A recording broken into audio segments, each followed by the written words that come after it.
Hey, welcome to the Huddle YouTube page. This is the first episode of the new podcast for the Huddle in our new studio here. I'm your host, Ariel Meza, and I'm joined today by Kyle Sparrow and Jero Guerra.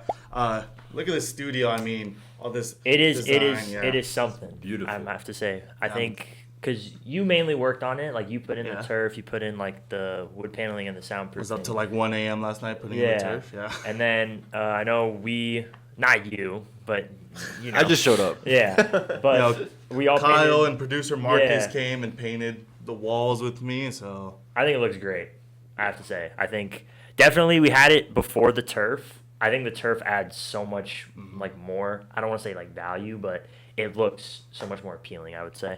Yeah, and as you guys keep watching our episodes, you're going to just see the set grow more and more and more. Yep. Decorations, better furniture, whatever. So I'm excited for this new chapter of the Huddle for sure. Yeah, we got Jero with us today. Expect to see him a lot this summer as we talk about the World Cup and UFC. Jero just went to the White House for the UFC 250 event. We're going to get into that in a little bit, but to start out, we got to talk about the Las Vegas Lights, our local soccer team. Lights finally got their first win over Birmingham Legion FC last weekend, 2-1 win. It's been quite a bit, maybe a month since they've gotten a win and gotten that win column.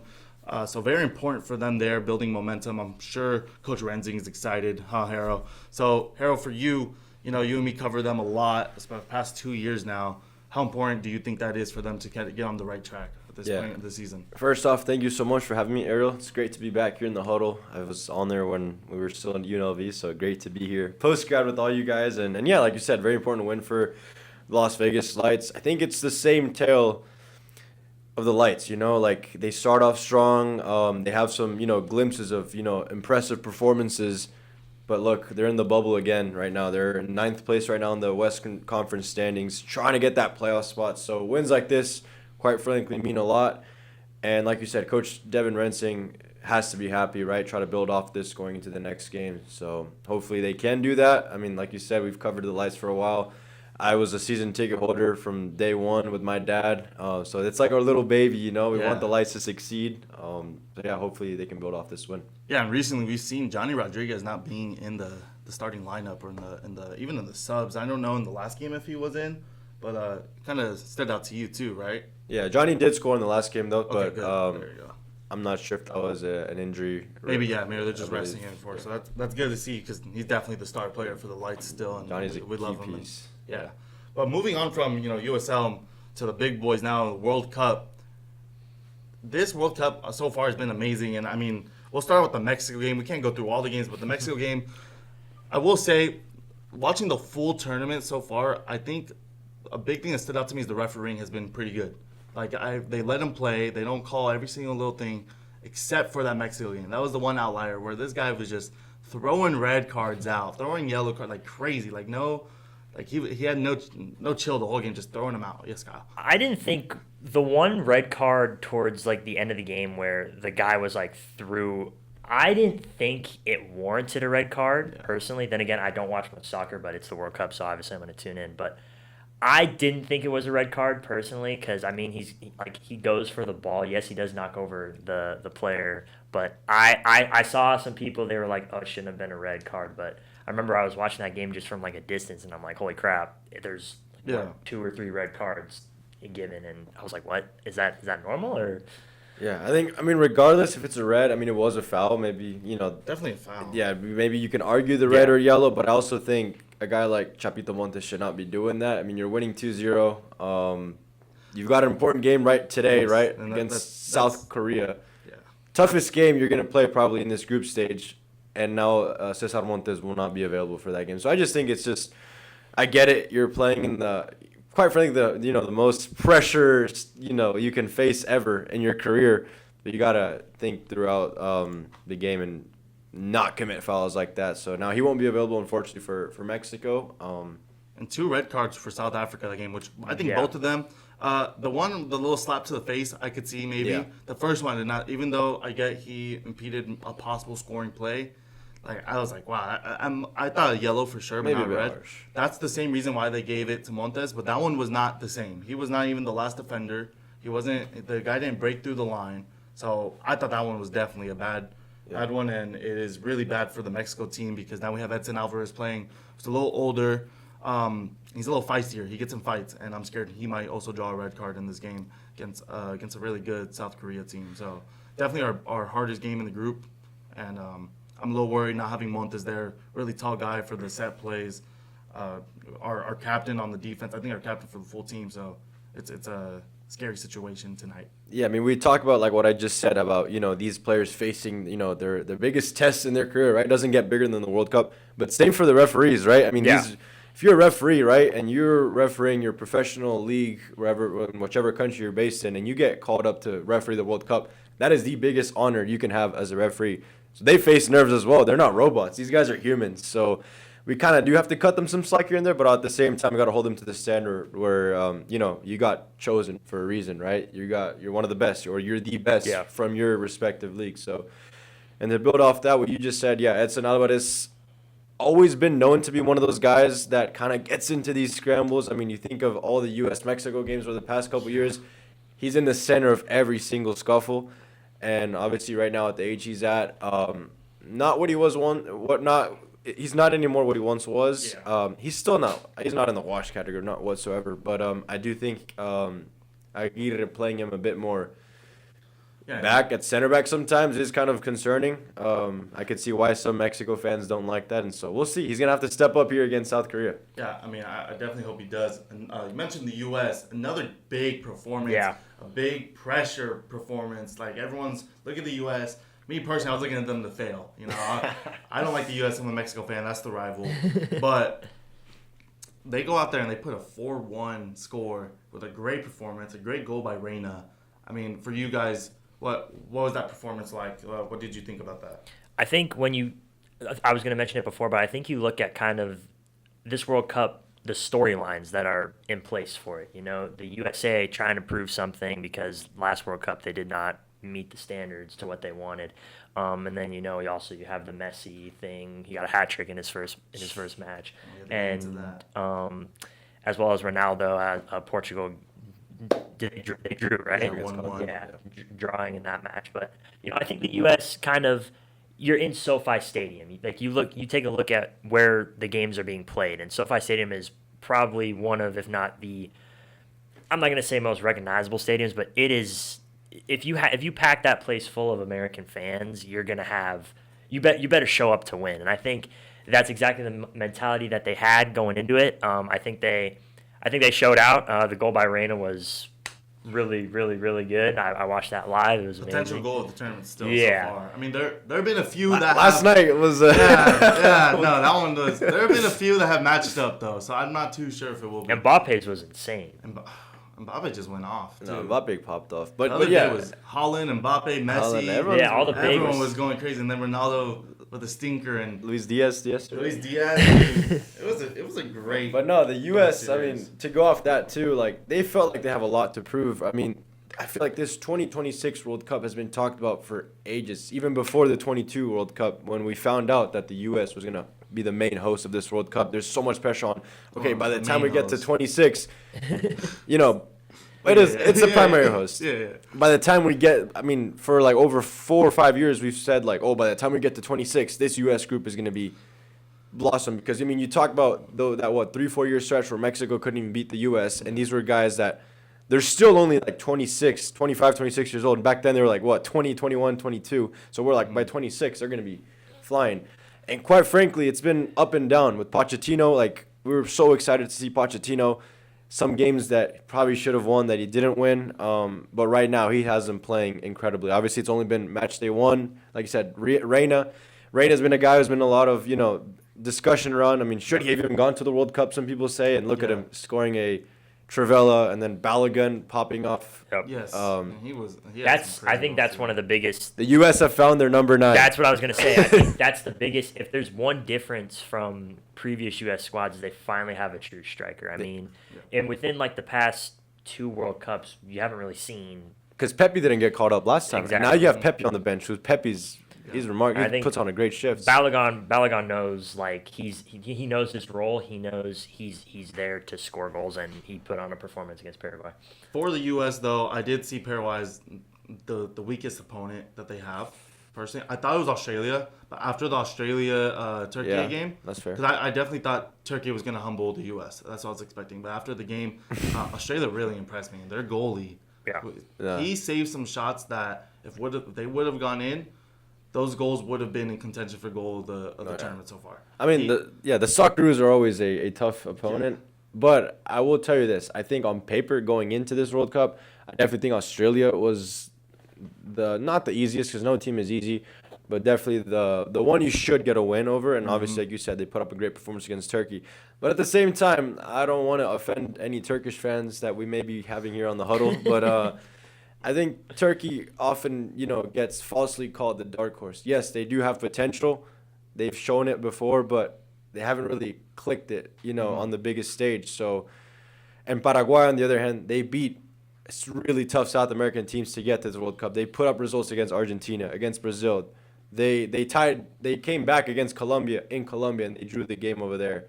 Like, these guys, I definitely thought Paraguay was going to be the tougher team just because the South Americans are just built different. I mean, it's something we say back there. It's like they play with what. And so now that we saw the U.S. play the way they did against a tough Paraguayan side, I'm really excited to see how they do against. Definitely, they convinced me that they're the favorite of the group as much as I want them to lose. I do expect them to make it through, and I expect them to get the first spot.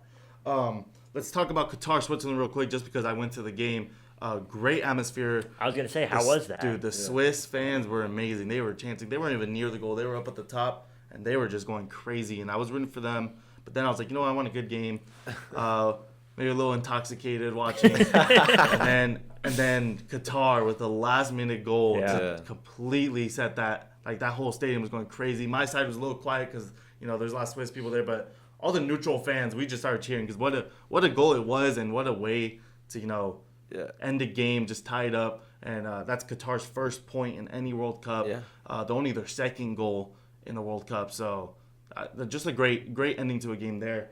And then you got to see the legend of Mbolo from Switzerland. There's this thing people say that they don't know what he does from World Cup to World Cup, meaning those years in between. Like, they don't know what he's doing playing club football, but when the World Cup comes, this guy just pops off, and you got to see that. And for the Swiss, my dad even called it. He said they're gonna regret missing some of these opportunities early on, and they did. They should have won that game, and that was a game that they dropped, and it's gonna hurt them in the end. I definitely think. One thing to mention, I love seeing it's kind of like, I don't want to say culture shock, but like you see European countries, their fans coming over to the United States and kind of embracing. Like, I know the Scottish fans were. They ran out of beer. Exactly. Like, you go to Boston and they embrace Boston. I think that's so cool to see. I think that's what sports does. I think you look at the world's not in the greatest place, obviously, but I think the World Cup, sports in general, kind of just brings them all together. And then you even see. I think I saw something where I forgot what fan base it was, but they kind of cleaned up after themselves. Oh, Japan, as well. And you see those types of things, and you're like, okay, this is sports. This is what it's meant to be. But I think it's pretty cool just seeing people coming from all over the world to the United States, and then just kind of unifying. Especially for a tournament where there's been a lot of controversy, like should the U.S. even be hosting it? They're not letting certain people in. There's obviously still turmoil in the world, and a lot of people complain that they're not opening their doors completely.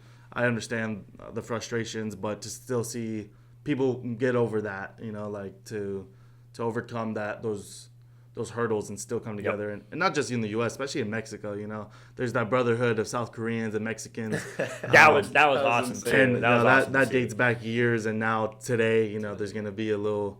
They gotta put it aside for one night. Yeah, put it aside for the night. You gotta play our brothers, and it should be a good game. I mean, obviously I want to win. A tie would be cool too.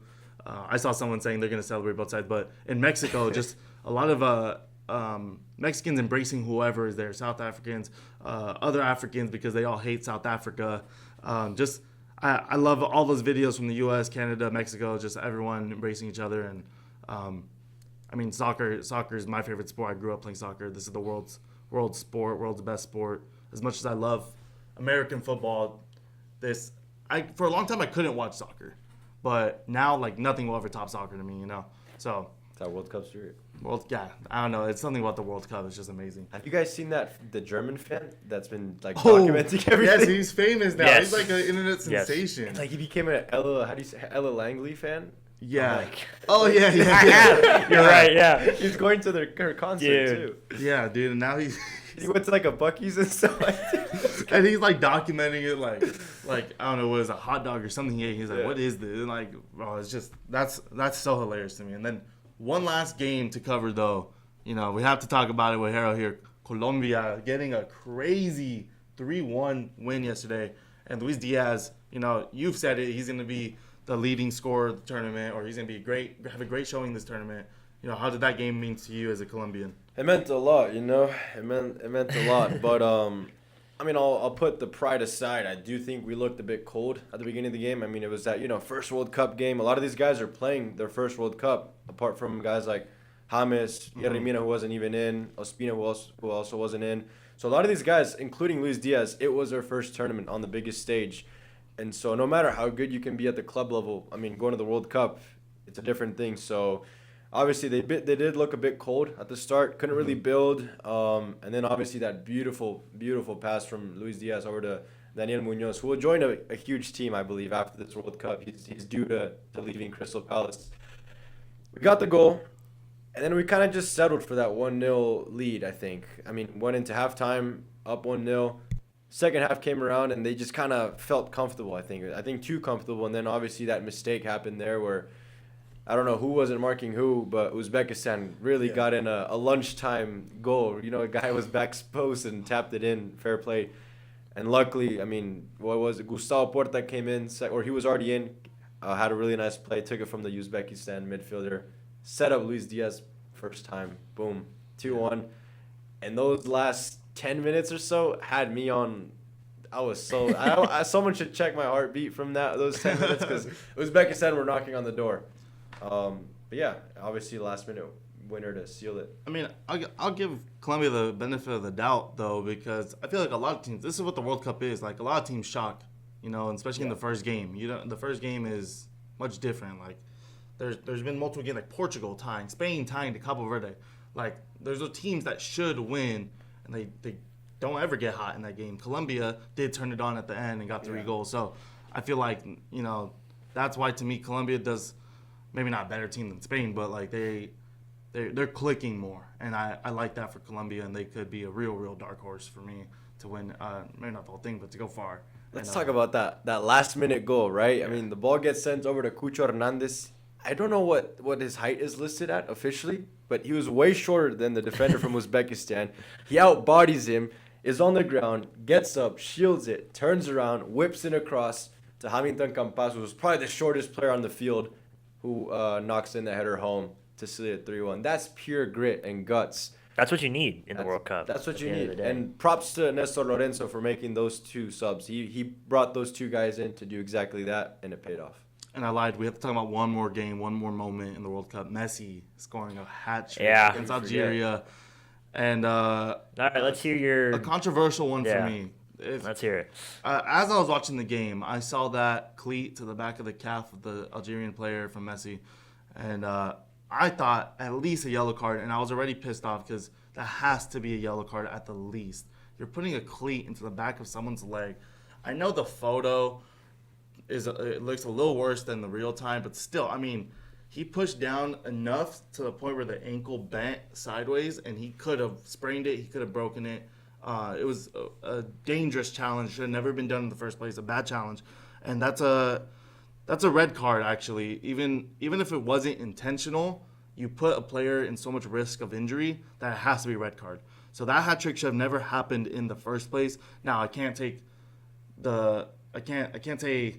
he's not talented enough from that hat trick. Like, yes, that hat trick still showed how talented Messi is, but it shouldn't have happened in the first place. And my issue with it is because he's FIFA's golden boy. He's their little child. They're gonna protect him, and I get it. If Messi was suspended another game where he misses 2/3 of the group stage, that's gonna mess up views for FIFA or whatever they're worried about. But they have there has to be more integrity in the game. Tell me this: if Ronaldo would have done that, Yes. are you giving him a red card? The refs would have given him a red card. I don't think so. I Yes, think you look absolutely. back at the replay. I mean, obviously, I do agree.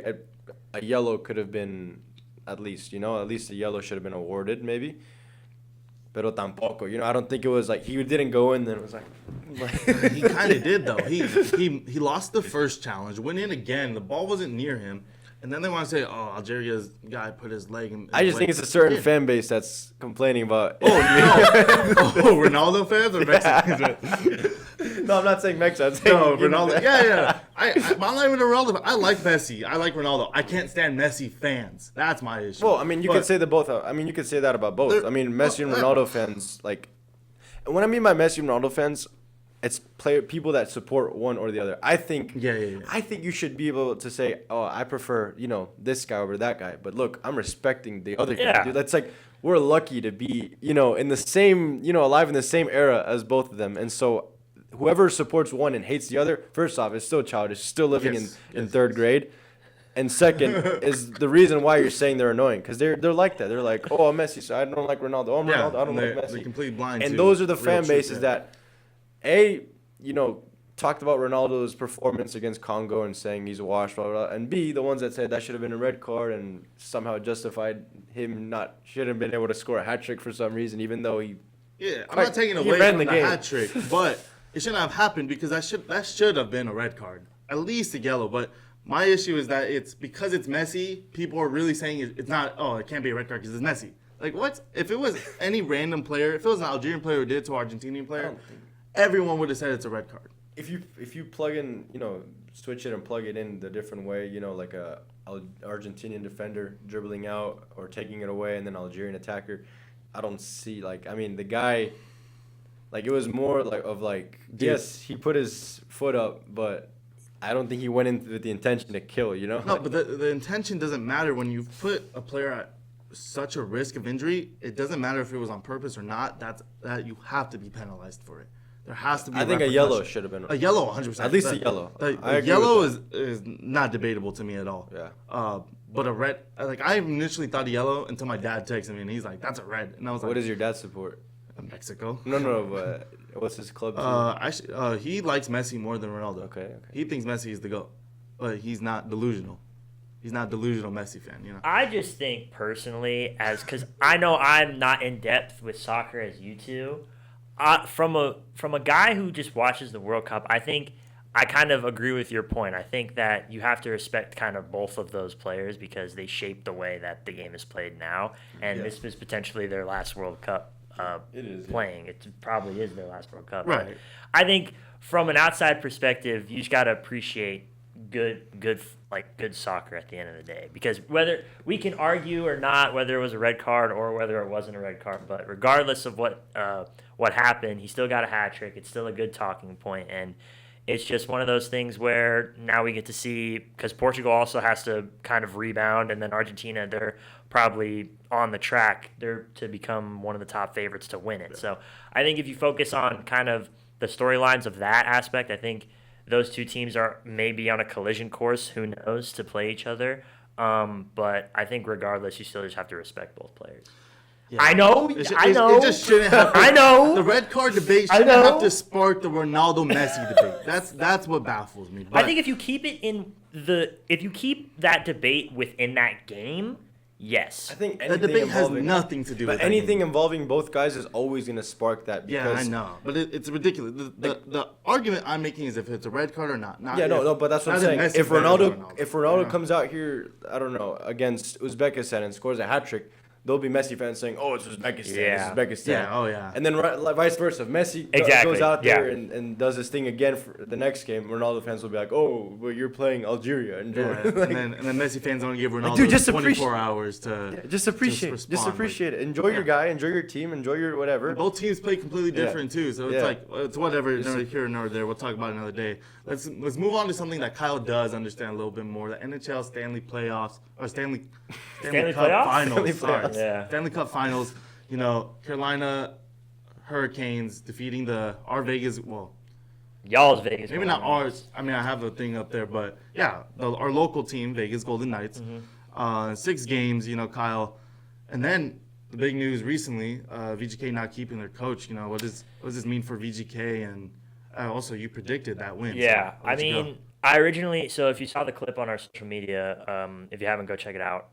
I did say I originally picked the Rangers and then switched to the Carolina Hurricanes because they just were the most complete team at the end of the day. And I think I did not have the Knights making the playoffs. I will say that much. Okay. I didn't even have them making it past. Actually, I had them going into the playoffs just because they were like the number one team in the Pacific, but then they failed, and that's why they brought in Tortorella. But You had him like creeping into it. yeah, and then they were starting to fall out of it. That's why they fired Bruce Cassidy and then hired John Tortorella. And I think, and Vegas was slated to miss it until John Tortorella came in, and I think he did a really good job because no one expected them to go to the Cup final. I thought they were losing round one to the Utah Mammoth, but evidently they didn't.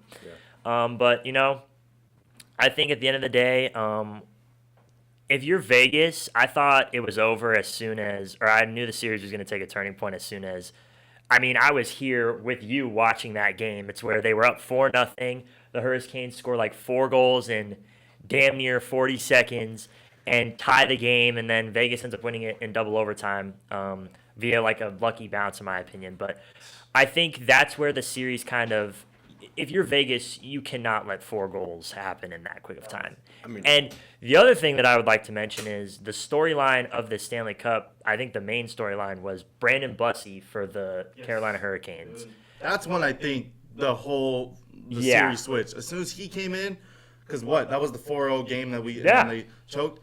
Going up 4-0 was the worst thing Vegas did. Yep. Because they made the They other got team complacent. realize. No, but they made Carolina realize they need to make a change at goalie. That change at goalie ruined the rest of the series for Vegas. Well, the other thing is, and this is the part I really don't understand, because we all pay attention to sports, and we're all part of like sports media, I would say. And when a player gets injured and you're reporting on it, you ask a question and it's like, okay, they don't have to disclose the injury, but we can put 2 and 2 together and say, oh, if the dude's not playing, he's injured.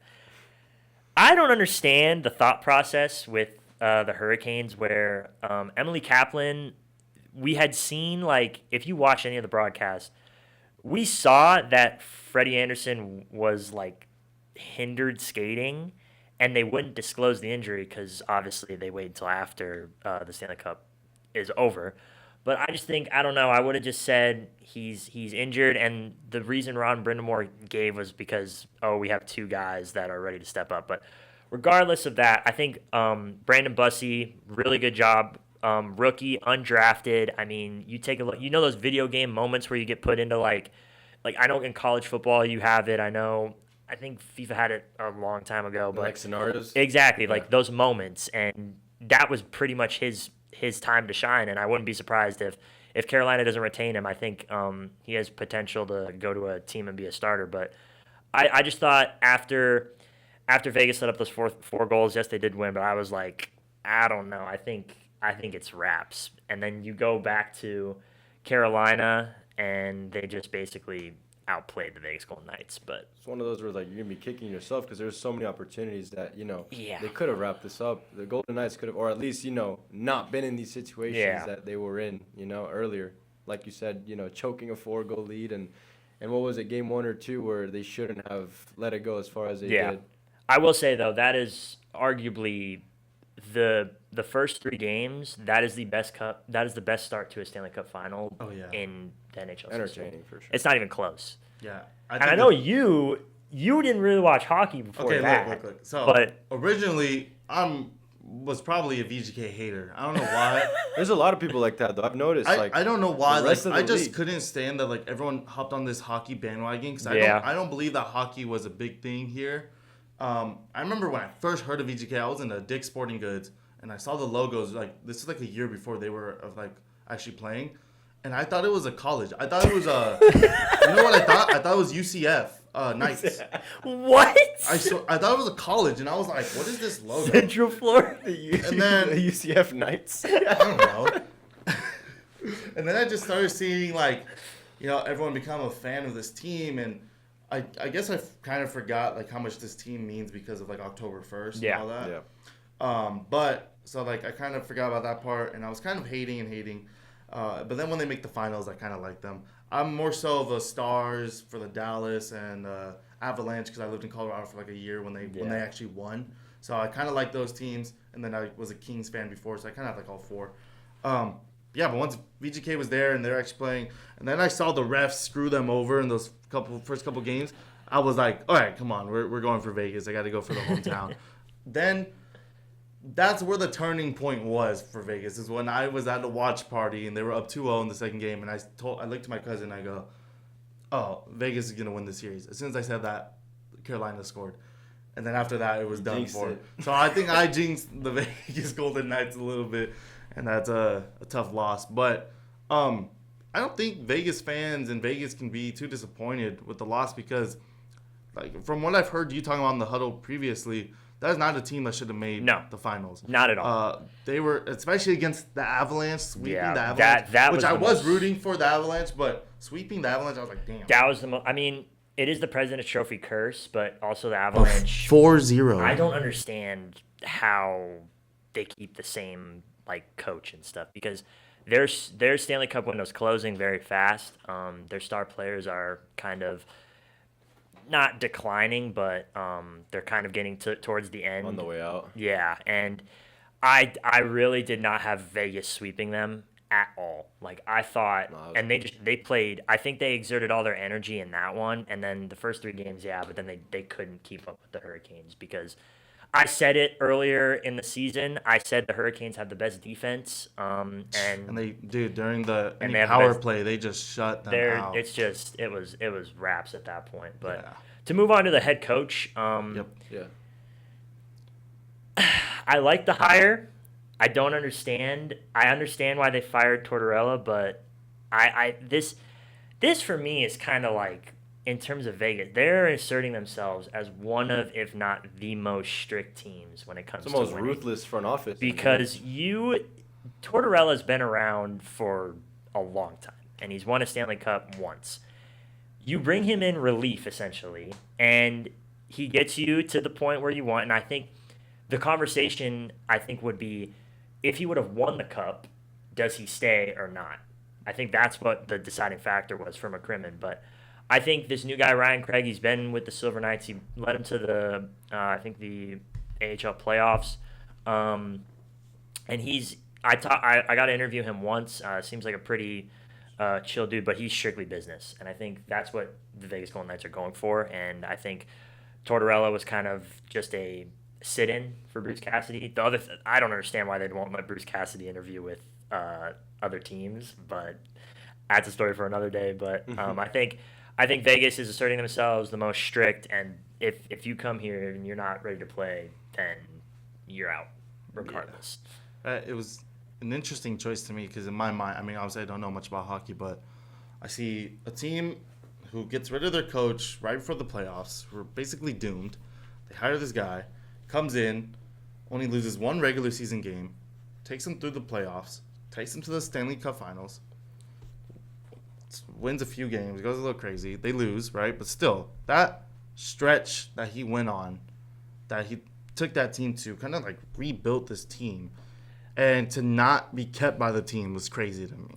Like, if I saw that, if my team and if the Dallas Cowboys did that, if we went to the damn Super Bowl with the interim head coach, that guy has to be the head coach going forward to me. So seeing that for the Vegas Golden Knights and them not keeping him was super shocking. The other thing that I forgot to mention was that when he didn't speak to the media, that was probably one of the reasons, because they had to forfeit a draft pick and pay a $100,000 fine. Wow, I didn't and it's know a second. It's a second round pick too. Like, that is worth something in terms of trade value, and I think that kind of was in the GM's mind. But regardless, I think Tortorella did a phenomenal job.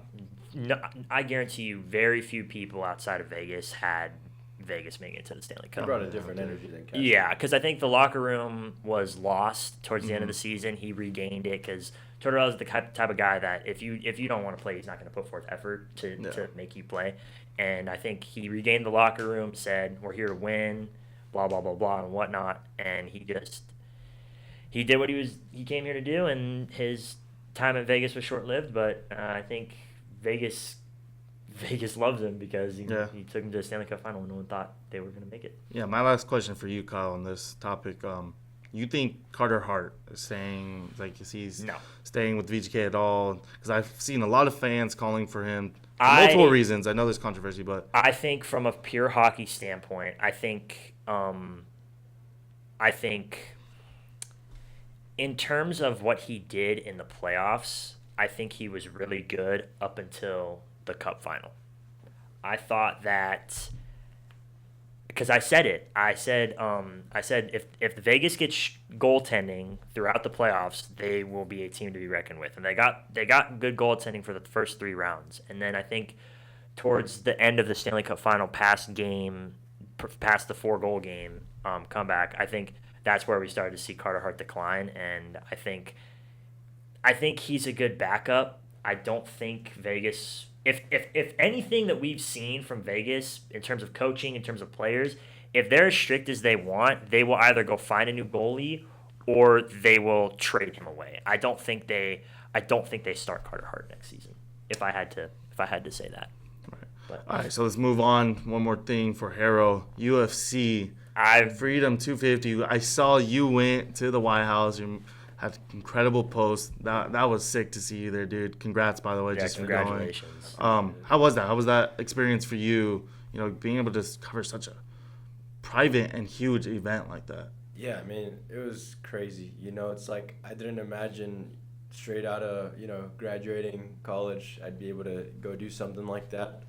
My first UFC event that I covered was in June 2023. It was an Apex fight night. And if you told me that, you know, fresh out of college, I'd be going out to go cover a UFC fight at the White House, I think you're crazy. I mean, nobody had this on their bingo cards. Like, nobody thought we'd see a full fight card happening on the south lawn of the White House. What happened, and I had the pleasure of going and covering it. And it was great. It was great. The card itself was amazing. Amazing. Finishes from bottom to top. Every round ending in a TKO, right? Yeah, no, there was no submissions, yeah. It's crazy. Yeah, there was obviously the corner stoppage in the main event, which is also considered TKO. But yeah, finishes from top to bottom. The fight week atmosphere was crazy. The Ellipse had 80,000 people, I believe is what they said. That's just insane. At the fan zone area where we got to see them do their ceremonial weigh-ins. It was just crazy. It was crazy. You felt very patriotic there. They played the USA music. There was a bald eagle that landed. I on did stage. see that. I That saw was that. insane. That was. It doesn't get more patriotic than that. So it was a great fight week. Glad to have been, you know, part of history, and the fights were amazing. I mean, I don't know which one you're about to ask me about, but like they were all of them. I mean, dude, we were at my cousin's house watching. We had a World Cup game on, the Stanley Cup Finals, and the UFC event all at the same time. Just like different screens, switching back and forth. What a weekend for sports in general. But Yeah. that UFC event was by far the best UFC event I've ever watched. Do you think it trumps UFC 300? I think. Oh, you said Trump and white. And No. White. I didn't. I was thinking the same That was thing. not a pun intended. I was thinking the same thing when But you said it do you too. think that card, UFC Freedom, is it UFC 300? UFC Right? Freedom 250, yeah. And are Do you, you think- comparing it to 300? Yeah. Do you think that? Because those cards, I think, are on a similar level. Yeah. But what are your thoughts on It that? depends what you look for. I mean, UFC Freedom 250, like they said, once in a lifetime. Obviously, shorter in terms of fights, right? I mean, the production, you can't. I'm sure it was harder to put on, you know, the usual 11, 12, 13 fights at the lawn. So they went for, I believe 7 fights it was at the end. Yeah. They were all bangers, but then UFC 300, you see as well, all of them from top to bottom were also great, and it was more of your traditional, you know, in arena card. And the thing about 300 though is the first fight of the night there was Cody Garbrandt versus Davison Figueiredo. 2 former champions kicked off the card at, you know, at that time the most historic card, UFC 300. I believe they're both, you know, you could choose. You could, you know, get intertwined between which one you prefer. I mean, obviously we got the iconic knockout of Max Holloway against Justin Gaethje. Mm-hmm. And funny enough, Gaethje, you know, now finally claims undisputed gold at UFC Freedom 250. But I just think they're both at the top of the, you know, top echelon in terms of, you know, ranking fight cards of all time. And I like both. I'm not sure. I'll have to sit back, rewatch. I haven't had the chance to rewatch all the fights yet since I was there, but I will do so, and then maybe I'll have a clear answer for that. Which result of all the fights for you was the most shocking? Most shocking. I mean, let's start from the bottom. Diego Lopez beat Steve Garcia. I mean, I can't say I'm shocked at that.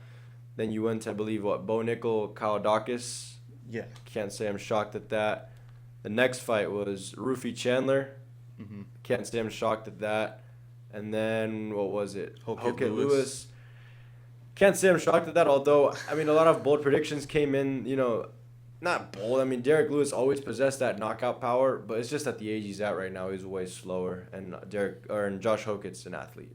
Josh Hokit's Former NFL miles player. above. I mean, I don't know if you want to get into his post-fight No. speech. Yeah, No. that's what what we were laughing about. That's another conversation. Yeah. O'Malley looks sharp. I mean, Zahabi, I feel like, has been disrespected in the build-up to this fight. Very, surging contender, and O'Malley looked really crisp. So, again, I don't think I'm shocked. That's other than, the obvious, the Gaethje Ilya, because I think, a lot of people had this image of Ilya being this unbeatable force going into this fight, and Gaethje just, pure American grit and experience. This is what got him the win. I mean, Gaethje's been in these wars. Ilya hasn't, Gaethje's been in these 5-round wars against top opposition. Ilya's used to getting these guys out early, round 1, round 2. And just Gaethje showed that come fight night that, I've been in here. I've been in these bloody wars. He said he will rearrange his face, and he did. And he so. did just. Oh, I mean, yeah. I literally I saw the picture that they posted, and I was like, "That's the same guy that looks like that." Like his face was mangled. I will say Gaethje, and I know some people really wanted Alex Pereira to win. Yeah. I was gonna ask you that question. When you actually look at it and break it down, I mean, Alex was moving up to heavyweight. So as much as, Alex is this very popular guy, I mean, one of the faces of the company and all that, he went up to face a very athletic Cyril Gane, very crisp striker, very fast moving heavyweight. And you can't say you're fully surprised off the result because, I mean, Alex, for the first time in I don't know how long, he didn't look like the bigger guy inside the cage. And we saw what happened. I know there's controversy with the back of the head shots. Yep. Yeah. Especially with the pictures after I saw the swelling. Yeah, I mean, I definitely think there were some illegal shots, and we'll see what happens. I mean, Alex just said that he doesn't want Herb Dean to ever referee one of his Yeah, I fights saw again, that clip and too. He said he wants to appeal the loss. I don't know how effective that's going to be. I don't think anything's going to really happen out of that. All I can say now, I don't know how I feel about, this sort of behavior. He has all the right to feel, hey, he hit me illegally in some shots, but I think just Cyril Gane was a better man that night. Yeah. I think Cyril Gane snuck in some shots here and there, but I think Cyril Gane had the edge there. Yeah, and Gane calling for UFC event in Paris. Tom Aspinall. What now? I did see a reporter asked Dana if that's a fight that would be happening. He said he's not thinking about it. Do you think that's the next big heavyweight title fight? You have to. I mean, Cyril Gane's interim champion. Tom Aspinall's undisputed. Obviously, they fought before. The eye poke, unfortunately, got Tom out of there. Not in the way people, would want someone to get out of a fight. And, yeah, I mean, Tom said when Cyril Gane called out for the fight in Paris, Tom said, yeah, let's do it. I know it's easy to talk when, the camera's rolling and you're watching the fights, but hopefully they do mean this. Paris is scheduled right now for a fight night. They probably have to switch it to a numbered event just because it'd be a title fight, or they could do whatever they want because it's all in Paramount now and you don't really have to buy a separate pay-per-view. But to answer your question, yes, this fight has to happen next. Tom Aspinall, Cyril Gane has to happen. Have to run it back. That last fight left a lot of questions, whether you're on the side that believes Cyril Gane was a cheater or you're on the side that says Cyril Gane was going to beat him if the fight went all the way. The fight has to happen, and I think it'll be a very, very high-level fight. And if it's in front of the Paris fans, those fans are crazy, and they're some of the most educated fans in mixed martial arts. They know what they're seeing. They know when to cheer. They know when to boo. And it's not throwing shots at the crowds we have here in the States sometimes, especially here in Vegas, with it being, a lot of touristic fans. Mm-hmm. Anytime the fight hits the ground for more than a couple of seconds, they're already booing. It's like, dude, enjoy the grappling. Enjoy, I don't know, the BJJ from this guy, the wrestling from this guy, but... I hate that when people boo. It's like because obviously I'm more familiar with football. The equivalent of that to me is like when people get mad in a Super Bowl when it's a defensive game. That's good football. Just because it's not action-packed and you, as a casual fan, don't understand. I can never stand those type of takes with any sport. So, yeah, I know what you feel. I think European fans are like a different breed. Anything. I think even I've seen concerts like Yeah. played in whether it's the UK or just any European I've seen country. those like European music festivals. It's like nuts. European fans are just like, even when Jokic was asked about the fan atmosphere in the NBA, he's like, dude, I'm from Serbia. And you see the videos of the fans back home for him. They're going crazy. They It's look bonkers. like a soccer crowd. I mean, football, depending on Where you're watching from, yeah. I like football, but for the sake of us being here in the States, soccer, they're Yeah. crazy fans. So if they go fight in Paris, best believe Tom Aspinall will hear every insult he's ever heard. Maybe never, because I'm not sure if he's been insulted in French, but he'll hear that. Well, I definitely think that's all the time we have. We got to get to some other stuff. We got to watch the Mexico-South Korea game tonight. So thank you guys so much for watching. Make sure to follow our socials on Instagram, TikTok. Maybe we'll make a Twitter or something soon. Check out some fun content we're making on there. Definitely tune in to the next episodes. We're going to try to make 2 of these a week. But thank you, Jero and Kyle, for joining again. I'm your host, Ariel Meza, and we're going to see you guys on the next episode of The Huddle. Peace out.